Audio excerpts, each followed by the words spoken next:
E aí, pessoal, eu tava lá em cima na casa e aconteceu alguma coisa. Eu vi os gatos correndo aqui, como se tivesse alguém aqui incomodando eles.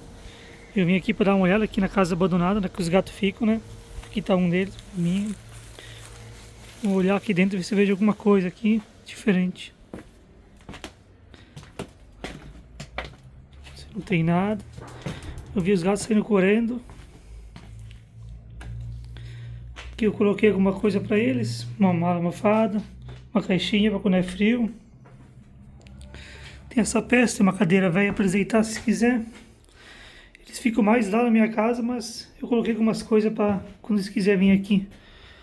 Aparentemente não tem nada aqui, mas os gatos saíram correndo. Um barulho estranho. Vamos dar mais uma volta aqui pro lado de fora.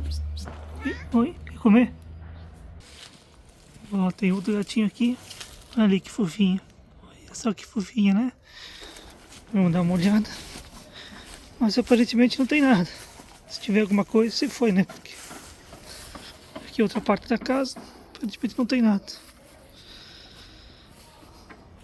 E tudo certo. Esse gatinho aqui. Vou lá dar comida pra eles agora. Isso aí, galera. Valeu.